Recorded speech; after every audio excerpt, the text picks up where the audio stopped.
Hi everyone, my name is Jessica Davis. I'm the 2020 OCAPLTA First Vice President. I just wanted to welcome you all and thank you for joining us as we kick off this webinar style virtual symposium.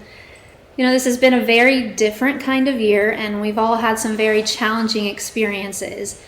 And the board and I just really wanted to make sure that we could put on an event that not only allowed for our personal growth through our continued education, which is so important, but also let us put it on in the most safe way possible. So allowing it to be watched in our home or office or wherever it is that you feel most comfortable. So we really appreciate everyone's open-mindedness as we try out this new style of symposium this year. So we're going to start it today with our Land VP panel discussion. It's going to be so fun. And in addition to this, we have 4 other pre-recorded presentations by 4 other equally as fantastic speakers. And these links to the presentations will be available in all the places. So our LinkedIn, our Facebook, and then on our website, OCAPLTA.org. So that's OCAPLTA.org.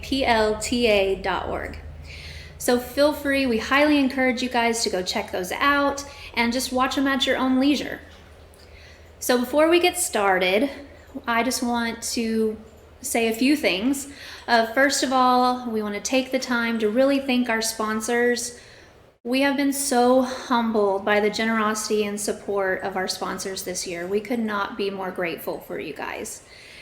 And then also a special shout out to Land Information Services. Guys, they're great. They gave us all of this technical support and then even offered a location to do the presentations as well as have our event today. So we could not have done this without them and we couldn't be more grateful to have them. And then we also have some good news. We are going to be having a December luncheon in person at the Will Rogers Theaters. So come and check it out. It is going to be fantastic. The keynote speaker, self-help coach extraordinaire, Linda Clark, is going to be presenting at our luncheon. And if you guys have not heard Linda speak, she is incredible. You are not going to want to miss out. It's just going to be so much fun. And then in addition to Linda, we're going to have our usual things that we have during our December luncheon. So our charity drives and our door prizes. And then we're even going to have a silent auction. So keep an eye out for those emails. You're not going to want to miss out. And we're going to try to end 2020 on a high note. So finally, I did want to mention this is going to be a live event. So feel free to write in any questions that you might have. Trust me, these panelists are so amazing. They have some incredible oil and gas knowledge. They have worked for and currently work for some amazing oil and gas companies. They really know what they're talking about, okay? So we want to make it feel like you guys can participate in what's going on today. So please feel free to write in your questions or comments and we'll make sure that we pass those along to the panelists. So with that, I'm going to go ahead and turn it over to our moderator for today. It's going to be Drew Hopkins with Land Information Services. So we'll let him take that away and just thank you guys for viewing. I hope you enjoy.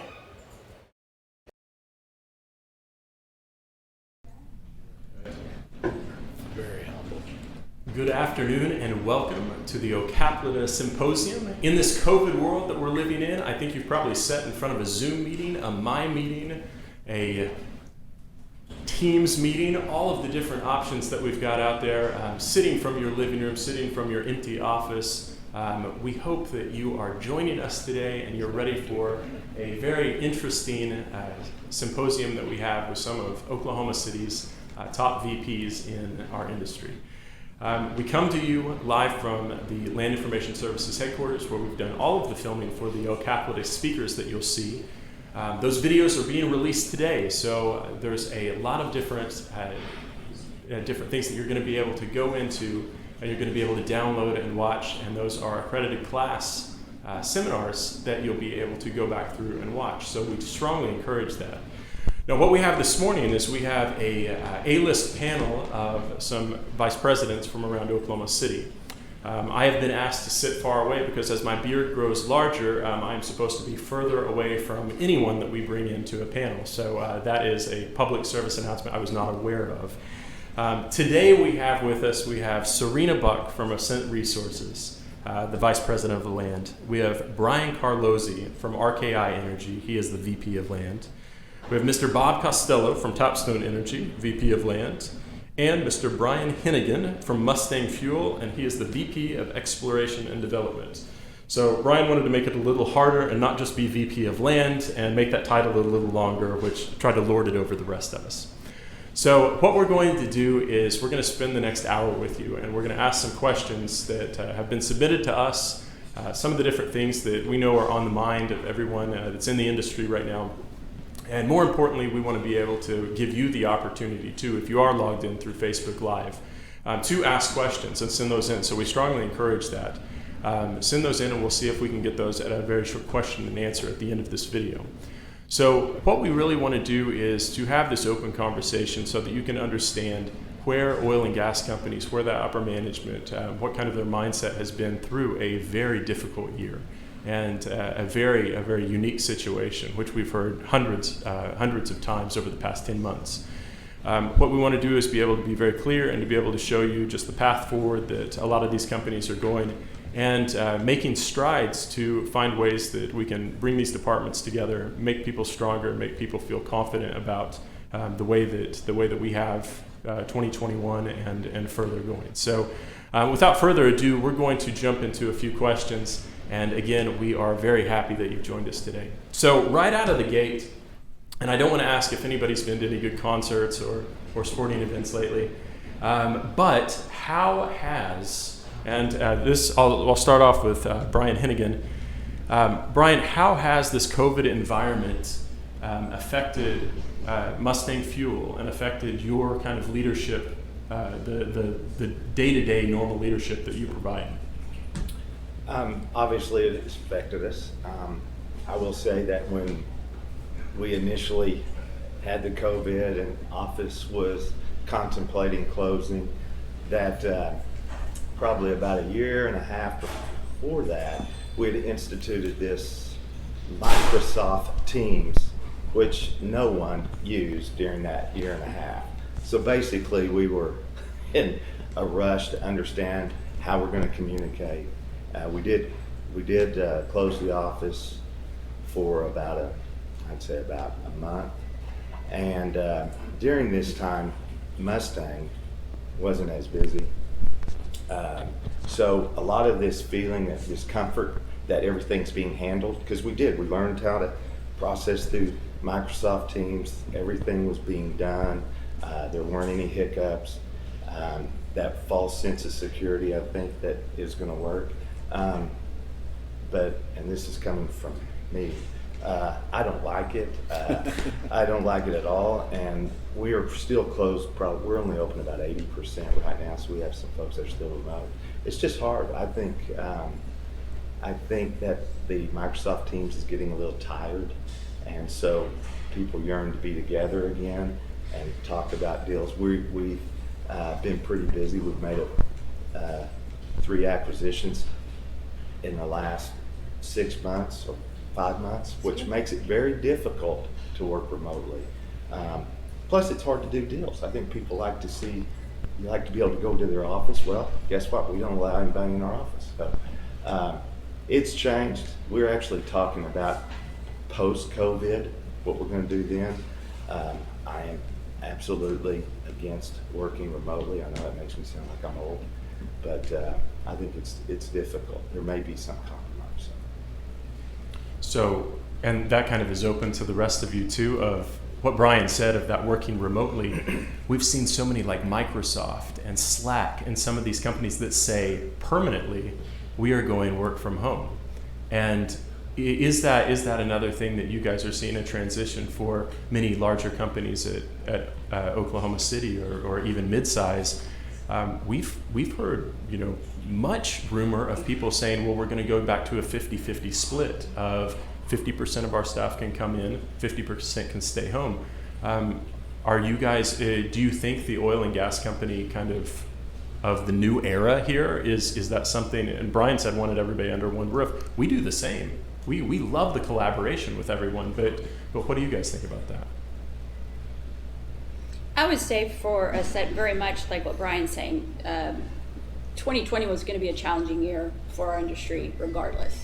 And really COVID didn't come to the forefront until that Thunder game, right? Our world changed overnight and suddenly we're like, whoa, this is real, this is here. It's not just a China thing. And so we too started looking at what do we need to do for the safety of our employees, but it still allow business to continue as usual, if you can call it that. And so also we've had Microsoft Teams, many technological applications that we had, but we had not used. So going home, we were all provided with the technology to be able to join. We also do Zoom and Microsoft Teams. And unfortunately we found it, well, I don't know if it's fortunate or unfortunate due to our age, right? Because we do like coming to work every day. We can work remotely. We can effectively do our jobs. Luckily with the land and land admin, legal, title, a lot of that can be done remotely.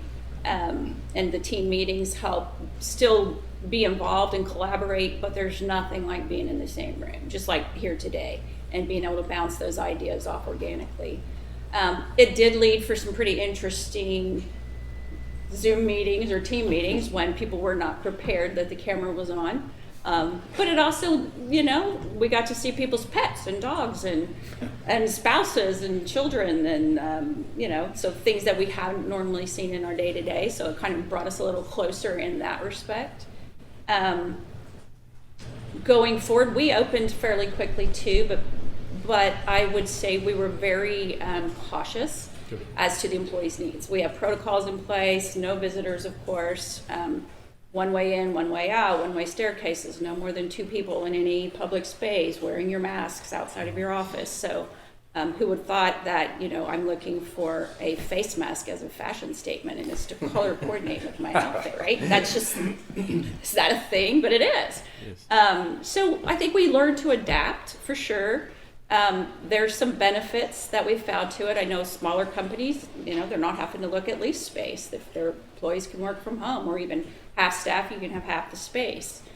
So there's some benefits to it.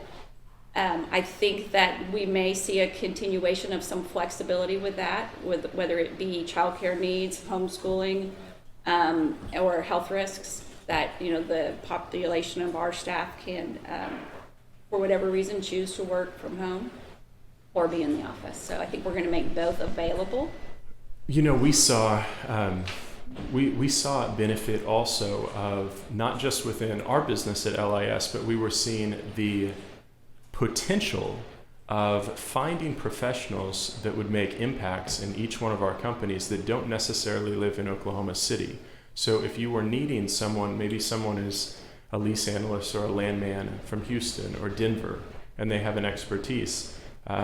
What we found was being able to find someone that may be exactly the right fit, that isn't looking to relocate, may be able to be that same everyday team player, always logged in, always able to work with management and everything, but they're 1,000 miles away. And so do you think that that's something that it might allow more flexibility in the future of maybe our hiring strategies or maybe how our teams come together when we can, but we're still okay and we're still being able to get the same workload done, and we're more spread out? Yeah, I think flexibility is going to be the key, and we've heard that multiple times. I think that's going to be the key. We also returned early with the same, probably some of the protocols. We have not moved to that environment yet. I'd say one of the main reasons for us is, as you're in the midst of a difficult time now, the community that we bring together as an industry and as a team and as a company, you got to get pretty creative if you're going to do that digitally. Right. You can do it, but for us, it's worked very well to be back together as soon as that first week of May. And I think I can speak for myself, hopefully some of our team. It was important. We needed that community. I mean, you're going through difficult times, and our industry is really good at that.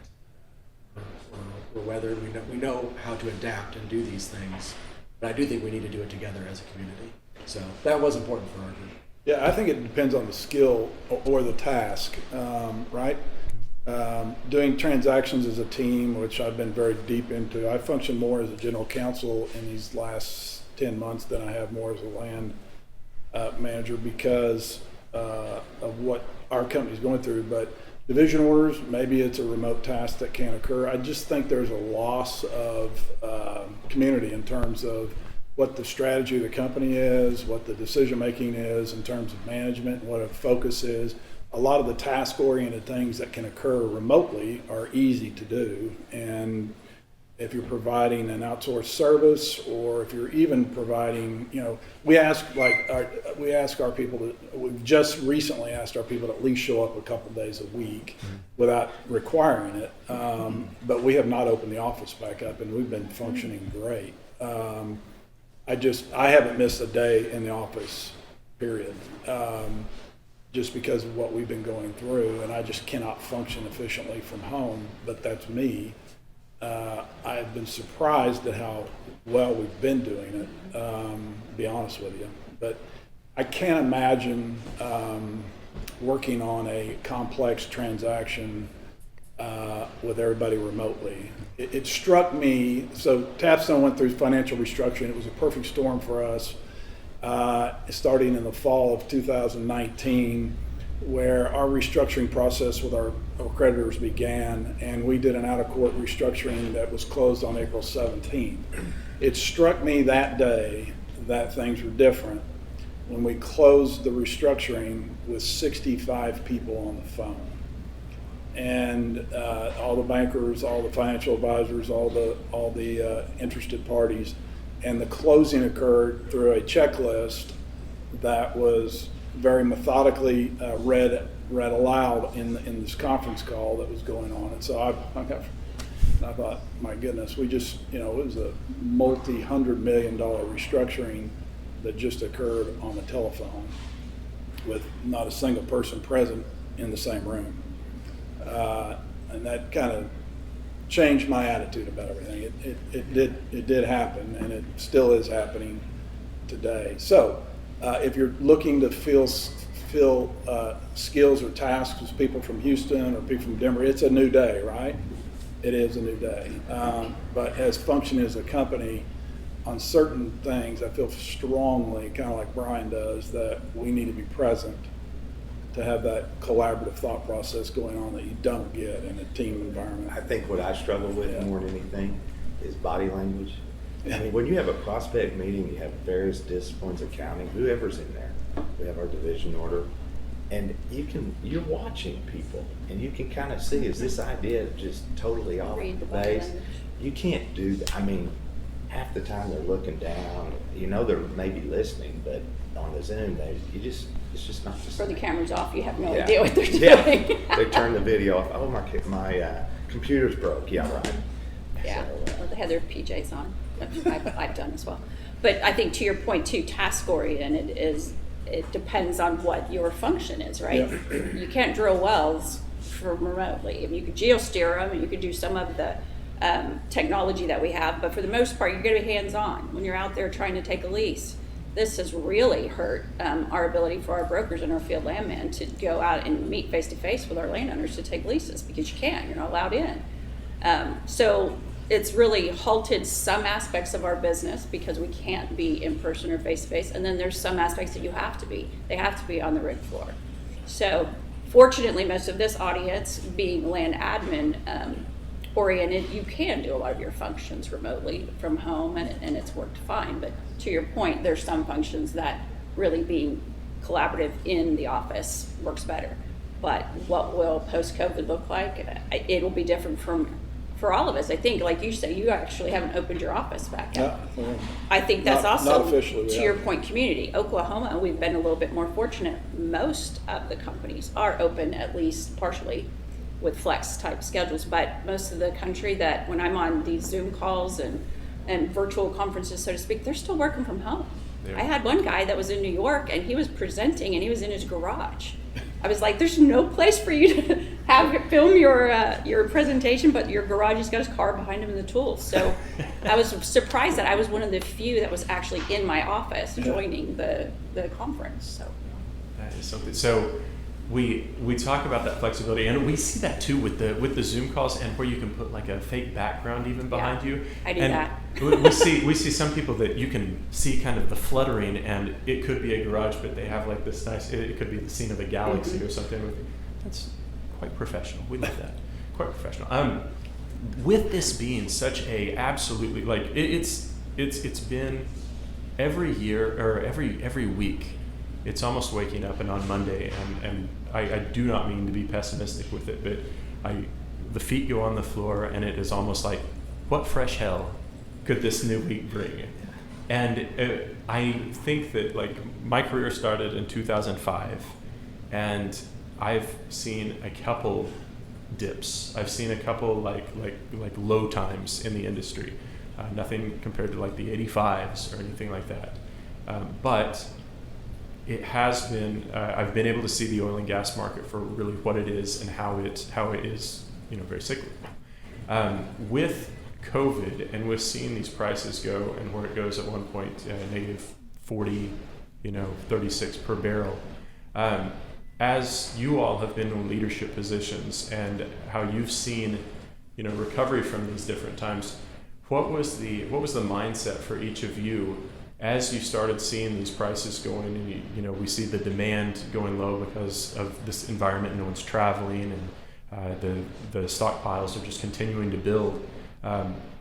In your mind, where are you seeing like mid, maybe February, March, April, May?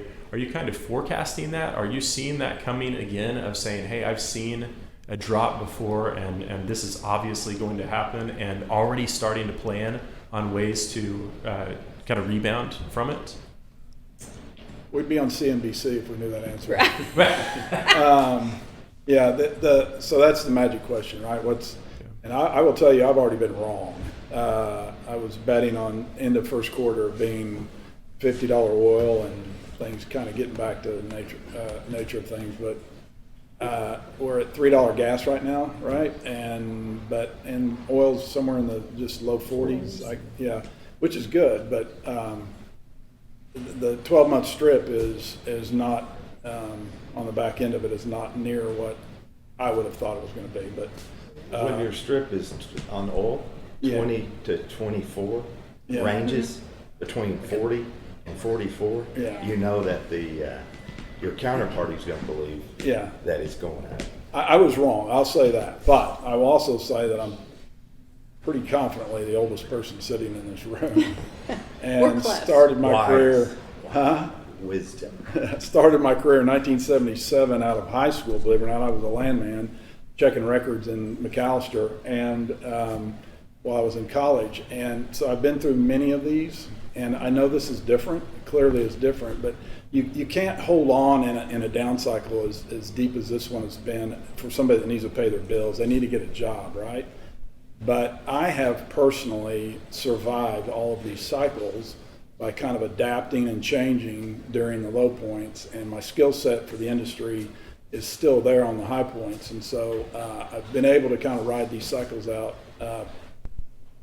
without a lot of anxiety. At least not in the last 10 years, I haven't had a lot of anxiety about it. Prior to that, I probably did, but going back to law school is probably the smartest thing I did as a career choice because of the cycles, and I've been able to adapt and change, and you have a lot of skills as a Division I analyst, as a title examiner that really, if you get creative, apply to a lot of other industries, and just like you were talking about the AAPL adopting other disciplines as part of their membership. So be creative is my message, and you'll be fine, I think. But predicting the future, it's hard. We'd all be very rich right now if we could do that. That's right.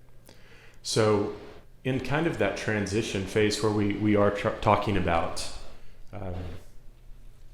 adapting and finding different adapting and something Bob just said about like the AAPL, that kind of gets us into our next little area of topic, and that is the green phase. And I remember years ago, working at Chesapeake, I remember hearing Aubrey talk about the different green and the renewables, and we all sat in like the blue room there, and it was like a moonshot of, you know, like, it's going to happen, but it's going to be way down the road. And we see how quickly time, you know, marches on, and we also see things about how the different environments, like the COVIDs and everything, continue to spur those movements and push those. I see things. I have the greatest respect for the different, you know, pillars of our industry here. And like Harold Hamm has written a few different articles, and one of the things that he said about the windmills that are popping up in Oklahoma, it was something to the tune of, we don't need those like the hair on a dog's back. We don't need those popping up everywhere. We have some farmland throughout Oklahoma, and we continue to see those marching more and more closer and closer to the land that we have. We don't see that movement going away in a lot of aspects, nor probably should it, because it seems like it is another option for energy, and the timing is just rough.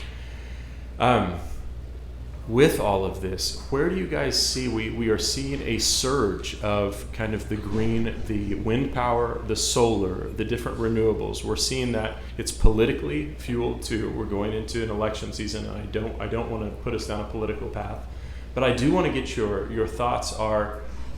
You do have these great careers, and you've seen this conversation become a seed and then sprout, and now it's really kind of starting to bloom. Where do you see this going, and how do you see our industry either adapting and working alongside it, or are we separate from it and letting it do its own thing? I just really want to see kind of that dynamic that we're going to have. Going off of what Bob just said on the creativity, I mean, you've got a window right now, especially with wind energy, where those production credits are going to start to wane over these next couple of years. So there's going to be a lot of opportunity for land in particular to stay in the energy sector, to stay active, to probably stay in this general region, or at least here or the Rockies. So there's a lot of opportunity there, I think, certainly to look at. I think that EIA report came out, was it last week? It said over the next 30 years, you're going to see the renewables go from, I think, 11 to 17% as far as our total energy portfolio. Right. So, and conversely, I think fossil fuel on the energy portfolio is supposed to go down 5%. These are their figures. But the there's pie obviously, will grow. The pie will grow. I mean, just to put wind in perspective, in 2004, it was 11.1 billion kilowatts per hour. Now it's 300. I mean, renewables, it's not going away, whether you like it or not, but it's not either or, in my opinion. Right. And Correct. you got to have the fossil fuels, guys. My personal opinion is oil will slowly decrease. I mean, the use with EV, electric vehicles, that push is huge. Just look what COVID's done to the airplane, the planes and travel. and Yes. Air For sure. air fuel. And I mean, it's crazy how much we've lost. So, I mean, it's not going to go away, but I think there's some things, and I love Aubrey, when we talked about natural gas being a bridge. It's not a bridge, guys. There's enough there to last. It can transition. I think we misstated that to a lot of the population that's not as educated on oil and gas. But the fact I think a lot of gets lost about electric generation, which is what we're talking about. But petroleum, it's your clothes. I mean, you can't get rid of it. What else do you use? Well, how's electricity generated? Yeah, Gas-fired plants, Right. those kind of things. So- Hydroelectric, but still. Yeah, to your point, COVID, I think, brought what we saw as the future, Right. 2040, 2050, a little more present. Yeah. And as a result, right, there's less travel. We're staying home. It's been in a good way more creative family time, bonding and all that. But Well, what that it's may be done for to the you. oil, what it's done to oil consumption, it's like, what, 6%, which is greatly down from this time last year.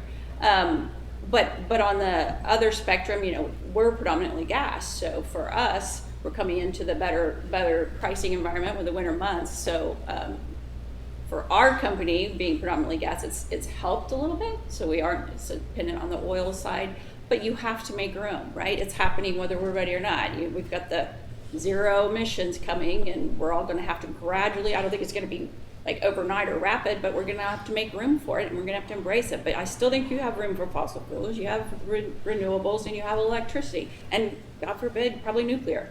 But I mean, those are all sources of energy that we're going to have to embrace over the next 20 years for all of our sakes. It's not going anywhere. It's not not, going anywhere. and I think we have to embrace it instead of just continuously fight it. But to your point, there's still room.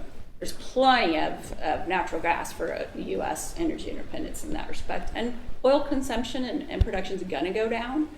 But without getting political, I mean, a lot of things can change with whoever is in the president's seat and fracking and It's things that unfortunate. are happening or proposed to happen if they start banning fracking on public lands. We had an administration that helped us for 4.5 years, but we had miserable returns. I mean, the industry did a lot of things to itself. We do it to ourselves sometimes. If we would have generated cash and profits, I promise you, these people would still be investing in us. So a lot of it is what we brought on ourselves. This theory of it's all about growth and volume. And, well, it's really about free not. cash flow, It's isn't about it? free cash flow, and everybody knows that now. So, but yeah, with the administration that's not on your side, that's gonna bring in a different component that we haven't had to deal with. But it's not going away. So those that are in the industry, like Bob, I got out in '85 and OU, and '81 there were 800 in the energy management, well, PLM at that time, 800, and there were 12 in '85. So for the next 16 years, I was blessed to have a job, but I promise you, it was not easy. And I'm not. I get mocked about being a Debbie Downer, but I don't think this is going to change in the next 24 months. I mean, you better buckle down and get ready. But like a lot of us here, Brian, fortunately, he's younger. But if you love it and you like what you do, stay in it. You'll be successful because people are going to bail so fast. I'm not that smart. I just happen to be a product of there was nobody else left. And that's what can happen. I've got a daughter that's 30 years old. She's a petroleum engineer, and I made her basically said, you're going to do this. She hated me in college, but I think she's okay with it now. But I told her if she stays in it, there's nobody coming out of school in this profession. We've been demonized as, which we didn't have to fight. Right. This is a little different. We're basically the cigarette companies, but I still believe that it's not going anywhere. Got to have people doing it. And for title and divisionals, it's only getting worse. So the need for more people, I think that's going to continue. I do as well. I think that continuation of, and you guys are hitting on a lot of things that I think are so important for the people watching today, and that is, Bob, you said earlier, you said you haven't had that anxiety like throughout your career. And to be cool, calm, and collected like that, mentor me and get me on that level. I have a lot of anxiety. It's just not about whether or not I'm going to have a job in the next year. I think a lot of people do. We went through those good days, and when you go through the oil and gas good days, or any industry, I would say, you look at it and you take pride in what you're doing, and you take pride in your city, you take pride in your company, you're a flag-waving patriot of it. It's who your friends are, it's who you're getting to know, and you really rally behind that industry.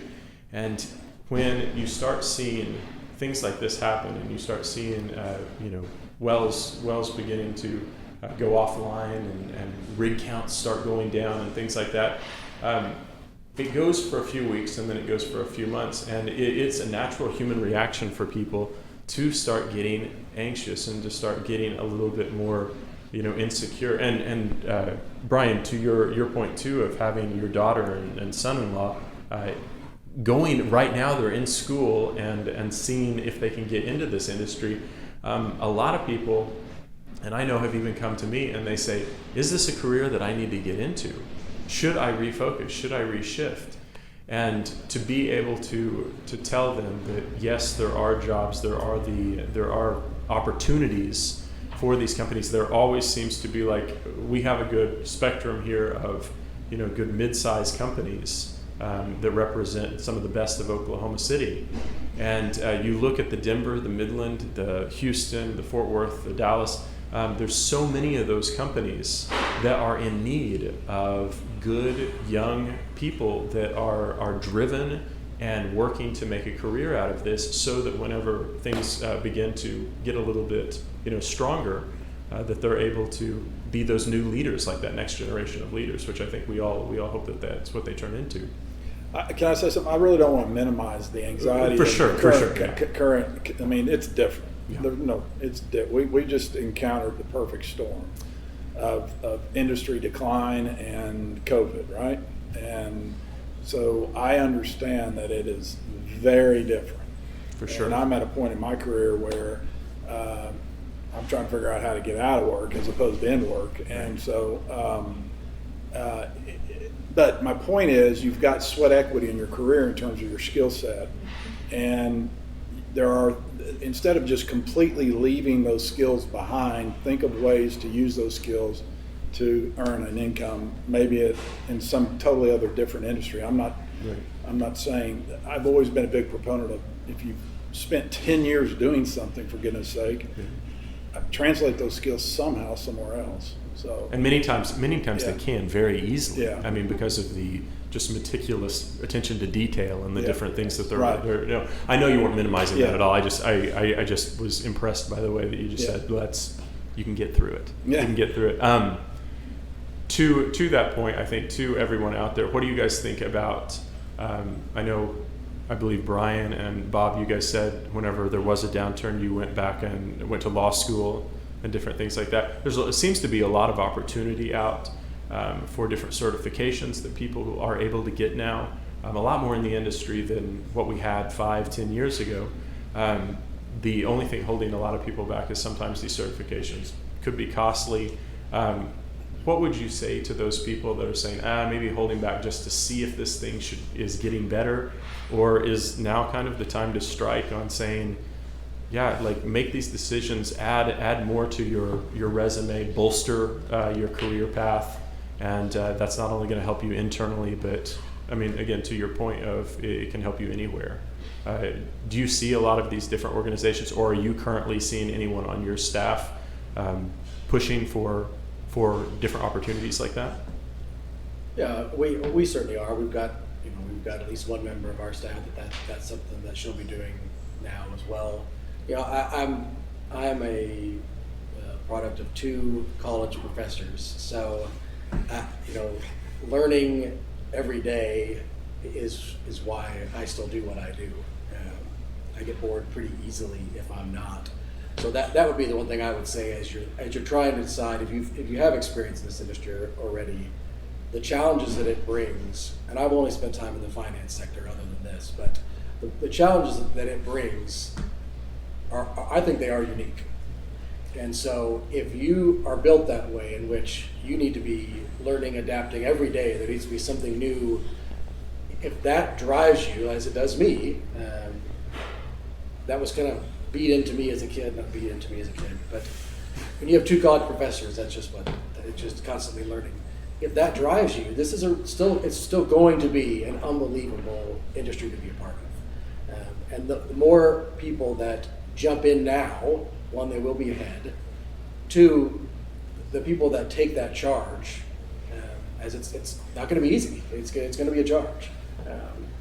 Are probably going to be the best suited to take the industry forward in whatever way it's going to look and shift and change and adapt. So I would certainly encourage that. But that's also how I'm wired.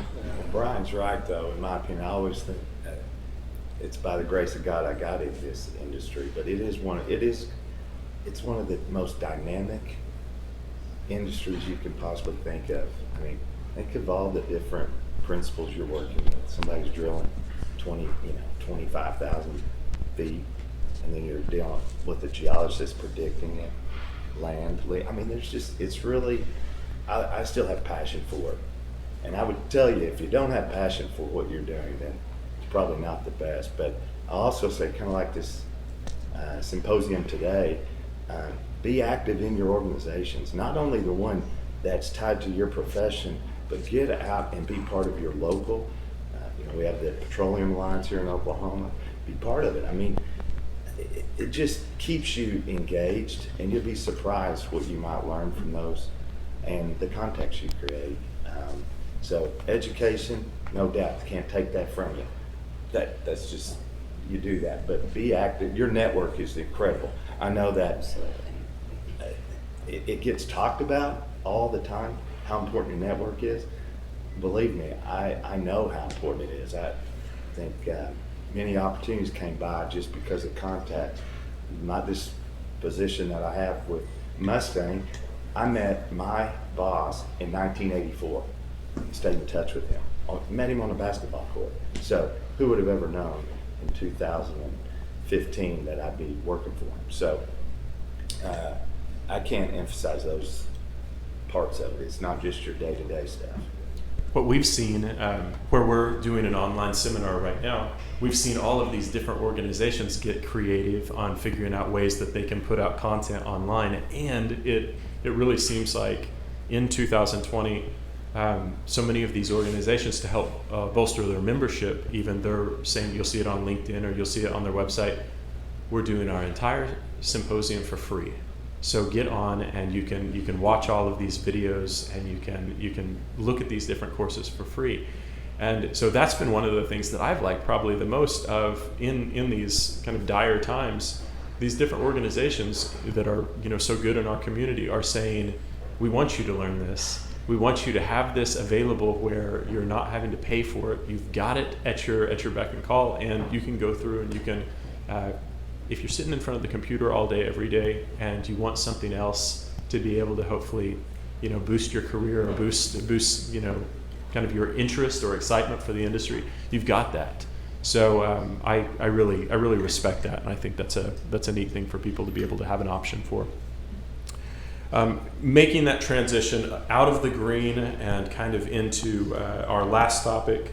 I want to do one more with the green portion, and we say many of the majors right now, the news online, the news that we're seeing, in the evening news and much in LinkedIn and everything else is many of them are giving dates even of saying whenever they're going completely green, or they're we've hit peak energy. Now we're going to focus on more renewables, and that's those majors that are really hitting it. The mid-sized companies, though, do we still have kind of that same, I would say the same setup of focusing on renewables, and is that something that Oklahoma City should be focusing on? And Brian, you said earlier of what we had been talking about, of saying AAPL is now saying that people that are land focused in solar and in wind are now being actually considered as that landman position. It's all covered under the landman umbrella. Do you see a change for Oklahoma City as a whole of, we are a strong energy and a strong leverage on the energy industry? Do you see over the next 10 to 15 years, do you see Oklahoma City making a shift to add in more of those companies, kind of because we are becoming more of a hub of that? Well, the only note I'll make on that, I think there were, and this is from 2015, and you can fact check me on this, but I think I'm right. This is through Hang Boom Bankruptcy Monitor, who would think you'd be looking at that, but it is relevant. From 2015 to the third quarter of 2020, there was $175 billion of debt wiped out, just gone. If you look at Oklahoma in that time period of January 1 of 20 to now, which would include the Chesapeake, the unit, people that have been around. We had, I think it was 40% of the total debt, and this is all oil and gas, E&P, 40% of the total debt in 20, which was 54 billion. So, I mean, investment in Oklahoma and the Rock it's being challenged because capital costs are extremely high. It's not, you can look at the 10-year and it'll say 0.8%. Well, that's not what you're getting when you go try to get a loan or get some capital provider that's going to be north of, it's going to be double digits. But, you know, when you don't do the right thing with the money that's given to you, it's hard. Now, renewables are getting a discount, as you said, but it's sad to me to see these companies go, but for our small organization, it's been around for 70 years, we're going to be okay because when these people leave, we will be able to take over these acquisitions. We're not a drilling company. Right now, the economics don't seem right for us, but that may change. But right now, we feel like there's just PDP is the word that you'll hear, and everyone is pursuing that. They're not looking at PUDs. So Oklahoma's got a great basin. It may not compete with the Permian rate of returns, but I think you are going to see dynamics change, where new players are going to come in. I don't think you'll. I don't want to scare you. I think a lot of the majors that are here today aren't going to be in this basin. The Devons, I think over time with what they're doing, they're not going to be here. So, Drew, is your question the alternative energy sources I would just say, yeah, if coming to town? do you see more of that for Oklahoma City? We've just been so heavily reliant on oil and natural gas. That's been every tower downtown in Oklahoma City has had two or three companies in it. Do you see more of that renewable moving into this area? Because this seems to be, I mean, for lack of a better term, it could be a new hub for some of this renewable. And it's okay if you say you don't think No, so. I just struck by wind farm owners that I've dealt with, literally in Florida, Really? for wind farms in Dewey County. So they own the surface there, but No, actually- they're the wind farm company that's building the wind farm, Gotcha. and they're based out of Florida somewhere. Kind of goes to the remote access thing. Right. So I don't know. The answer to this question, I don't know, is because things are so different now in terms of this global community we've got going now. The obvious answer is Houston's and the Denver's and the New York's are the centers for new commercial development, right? Because of the funds and the capital providers are all there. But Oklahoma City's got to do something, right? And it's got to get on the stick. I wouldn't mind a wind farm company moving to Oklahoma City in terms of its headquarters at all, even though I don't like dealing with them because they're in my way. But we've got to do something for sure. And Oklahoma City's done a really good job in the last 10 years through the MAPS projects and those kind of things. We've got to keep pushing in that direction for sure. They have to. Yeah, So- so dependent as we've been on oil and gas in Oklahoma, we have to be open to the opportunities. You know, whether we personally will be involved in renewables, regardless, this industry it's cyclical, it's a roller coaster, and we have to adapt, as you said, with what's thrown our way, so to speak. I mean, I've been fortunate 30 years to be in this industry and that roller coaster up and down, and I didn't jump off, but certainly thought about it a couple times. But I've seen, you know, I can remember the days when we were drilling vertical wells and we drilled through the shale and we're like, yeah, we're just at the shale, keep going in the sand. And now we're like, you know, drilling horizontally for shale. So open to new technologies, open to new opportunities. I don't think we'll survive as a state if we don't open ourselves to the other opportunities out there. We have been so reliant on strictly oil and gas. And luckily it has been my life savings for 30 years, but I do think we need to look realistically at the future and what those opportunities are if they are not predominantly just in fossil fuels. Certainly. I think keeping an open mind about it and also being, you know, we hear so many people say being just creators of change and being okay with how things are changing. And I think that's what we have to do with every generation with this. You said something about open to new technologies, and I think that's a great segue to our final little segment here.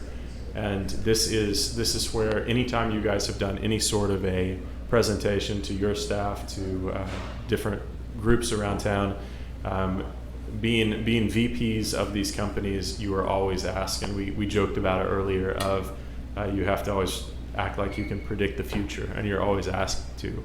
I think now more than ever, and we have hit on it a little bit, of what do we see as land departments and land admin departments?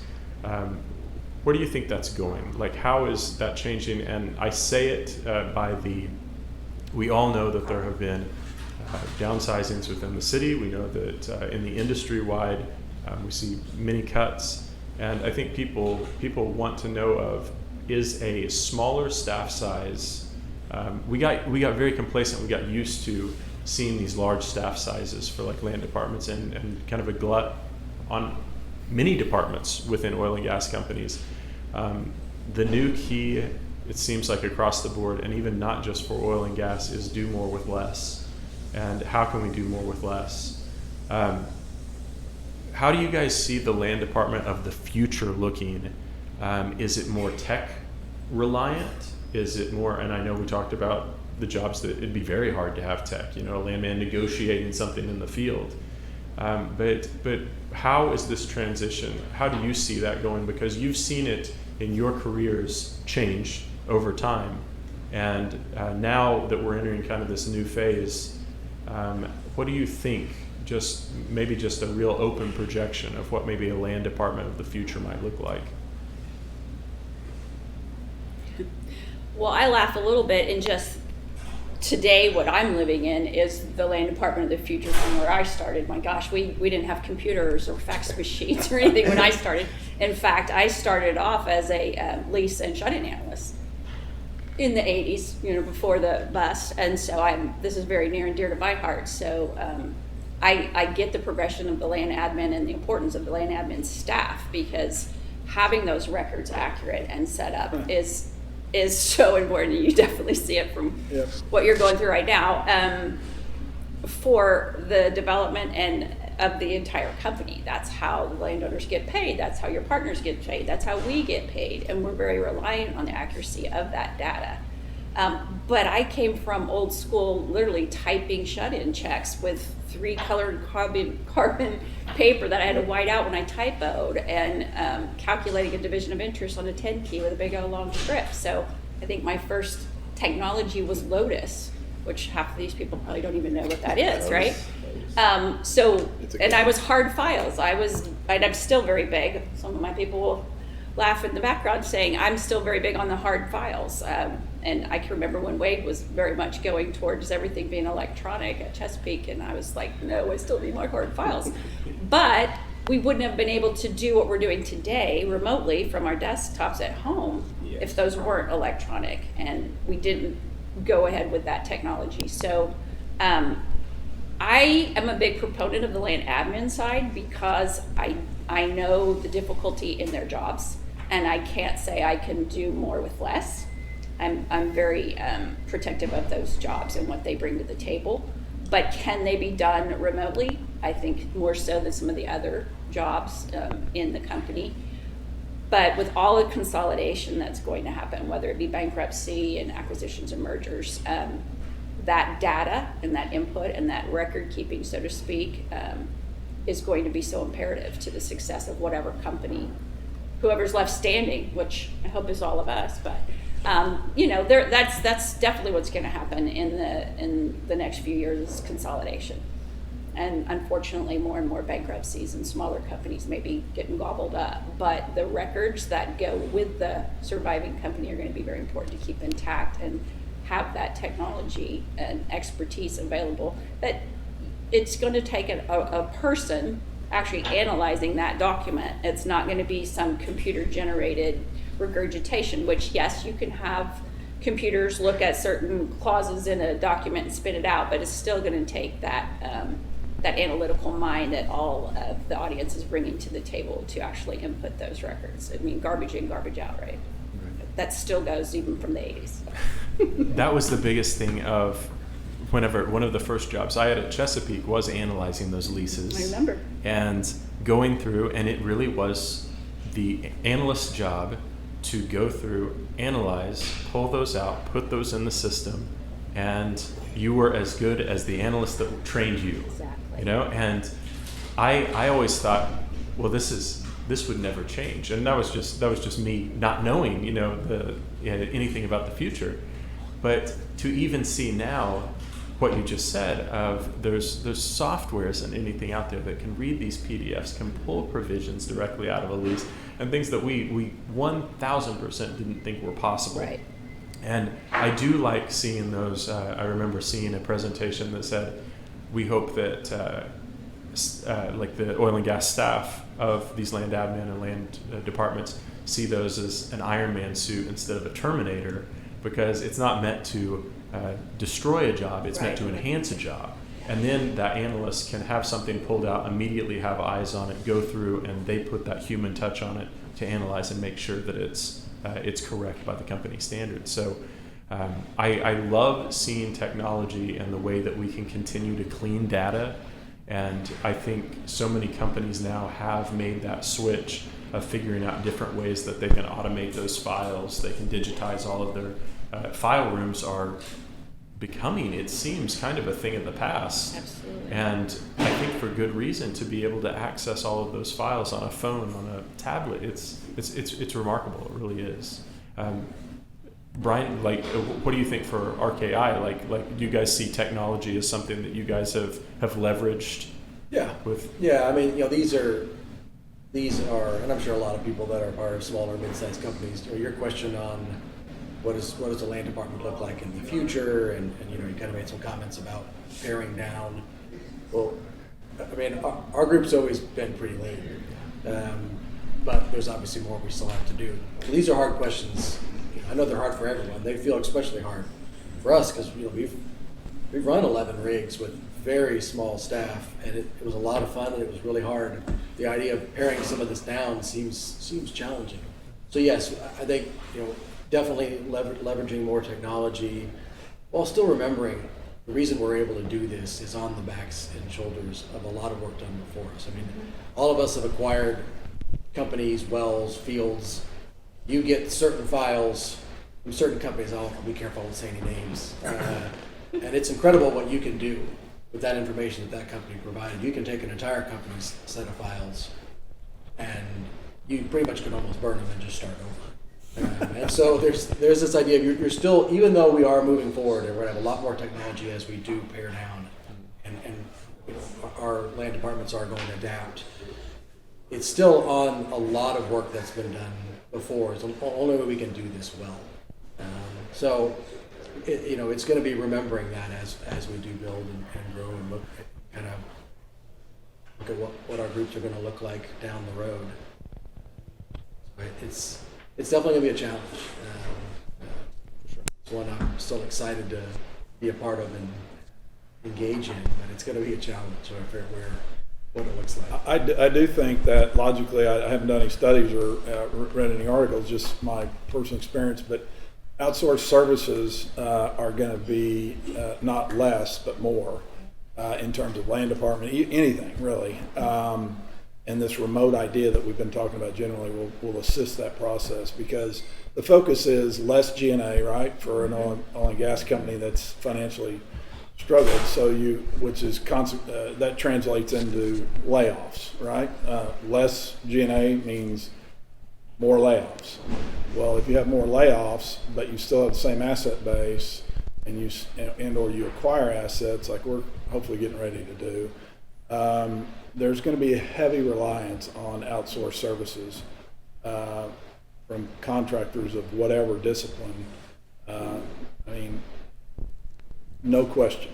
Now, if you grow and the industry's all capital intense again, and there's an explanation for that situation which would justify land staff being grown internally, but when the sun's shining for an outsourced service like right now, the industry is ripe for an opportunity, I would think. That's good. One thing, it's not necessarily on point to that. I've had the ability to work for some companies where land admin was not under the EMP organization. They were under accounting. And so I would urge each of you that you make sure that you are in contact with your land and shame them into making sure that they are telling you what's going on and that you're a part of that team. That EOG, we were fortunate. We had our land team, and we do here at Mustang, but including you guys in you're part of our prospect meetings. We want you to know what's about to happen, what acquisition's coming on. So I hope that whatever that future is, that the division or analyst and the title analyst are part of that and not just an after, it's done. And because we're hiring smart people, they can figure it out. They can kind of start anticipating what they need to be looking at. Because like you guys said, the ability to have these provisions analyzed and known in advance, it could be a due diligence process that you don't even want that well with the provision that's in there. Who's looking at that? You'd like to rely on your in-house folks rather than hiring it out who may not have the same time. So that's one of the things I've always enjoyed, is having a full team. Yeah. I think that's great. And we're right at the end of our hour here, and so I just want to end us on a positive note. And I think this has been, number one, I think it's been very informative. I think it's been something that everyone's going to take away a lot from. And genuinely, we are so thankful that you guys gave your time today to be able to talk to this group. And just it speaks so highly of the leaders in the industry, and we're very proud that you're here. You wouldn't be in the position that you are in without going through those high times, those low times. I want to end by just saying, what has been something that has been your biggest point of pride on being in the oil and gas industry? What's been something that you have really taken it's been a boost to you, and it's been a driving factor, and it's been that thing that has kept you going, and that can be anything. I just like to hear something that kind of ends us again, like I said, on that positive note of to drive the people watching and everything, of knowing that there are some pretty remarkable times ahead, and we just have to look for them. So whoever wants to start that off. I can jump in. Mine's the people. It's been the highlight of my not quite 20 years of doing this, is the people that I've been around and worked with. It's the same reason why I believe so much in this community, in this city. It's just part of the fabric of our DNA. For anyone who read Boomtown, it really is. I'm an Italian immigrant to Oklahoma City, but I've been here now for nearly 40 years. But it became part of my DNA as well. And so I worked with just some of the most amazing people that I've encountered in this industry. So I love talking about where we're going to be, what things are going to look like. We have no idea, right? But I do believe in the city in that way. One, I've been around people that I know are going to find ways to adapt, figure out, whether it's in renewables or any other sector. They're going to spin off and create, I don't want Wade or anyone to be upset, but probably other service companies, right? They're going to probably make the group right here even better. This is going to start.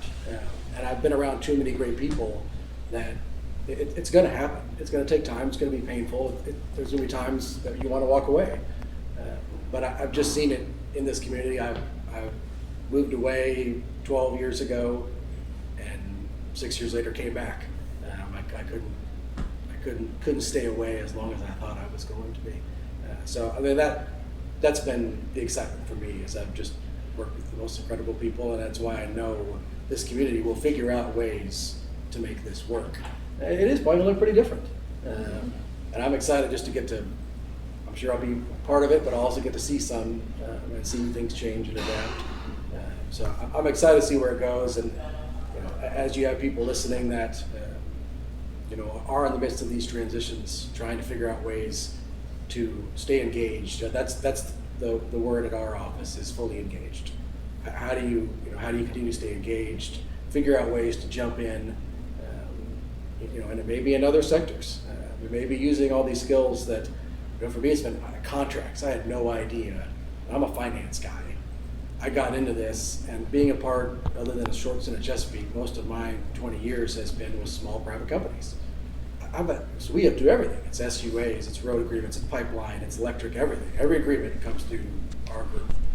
And so that's become a strength that I never knew I was ever going to develop. So all of these skills that you've learned, they translate to so many things. So I'm just kind of excited to see where it takes our city. Yeah, I would say for me, obviously the mentoring and the people that you get over the years, but I started because of the passion. I was drawn to the history and the legal side of what we do. And then the joy that you get when you go and meet a landowner and you hand them $1 million check and it's life-changing for them and they cry and they're like, you just saved our farm. You get a sense of pride in what you're doing and what you're bringing to the table, not to mention obviously what we're giving back to the U.S. and in the industry as far as fossil fuels and energy independence. But it's also given me a vehicle to, as a woman, to have a seat at the table where many other industries I might not have. So I've had some great mentors and some great friendships along the way that have allowed me to have a seat at the table and encouraged me to do so. And I don't know if that would have happened in so many of the other industries. So it's been a great livelihood for me.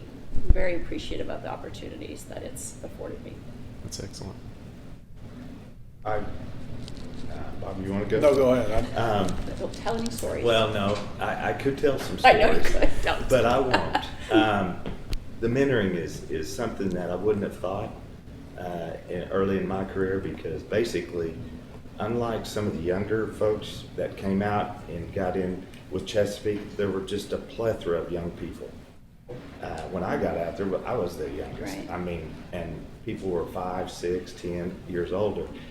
And those guys helped me along the way. I didn't know what I was doing, may not now, but they really did help me, and never dreamed that I would be a mentor.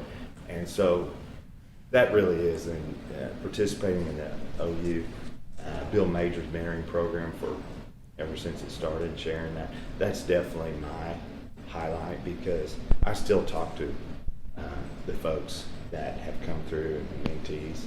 I've always called them the mentor, and I'm the mentee, because I have learned more from the younger ones. But that's me. It's no doubt. You did a great job with that well, program. thank you. But it's fun. It's sad now, and the only plug I'll say for that, it's easy to be a mentor when everything is going great. Yeah. High times. Right now, this is the time you can be a mentor. And I hope that we all do that when we're called upon and do the best we can. We can't solve all the problems, but just talking to them and keeping that relationship going. It's a great question. Just a lot of things are a movie running through my head. High-fiving on deals, the excitement of completion that you find out is just crazy good. From my perspective as a lawyer, I'll never. Serena and I both worked at Chesapeake for a good part of our careers, and being around Aubrey McClendon was a true gift. Just remembering him, settling a lawsuit that he never thought would be settled. I have one in particular in mind, and busting through the doors and hugging you in terms of those immediate gratifications. I will say, though, I'll jump on this mentoring bandwagon. I teach oil and gas contracts class in law school, and I'm amazed that there are people still enrolling in it, number one. But I look out, 15, 20 people in the class, and they are just as engaged and just as interested in the subject matter today as they were 15 years ago or 20 years ago. And so there's still that enthusiasm for what we're doing. You just got to be a little different thinker, more technology oriented, which I know you guys have done just a tremendous job in that. So I'm rewarded for those kind of things. It's I could think of all kinds of deals that I've done that were incredibly fun to be done with. You know, whether it was selling or buying or whatever. It's just an exciting industry to be in. So all those were kind of a mud against the fence answer, but mentoring is major issue up on the chart there. So we want to thank all of our speakers today. We want to thank Serena Buck, Brian Carlozzi, Bob Costello, and Mr. Brian Hennigan.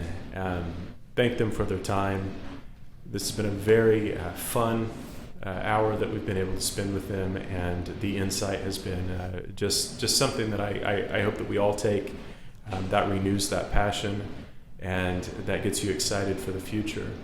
Because we are all in it together, and we are that oil and gas energy industry family that we can always lean on and be able to get good information like this and find a path for the going forward. So thank you all.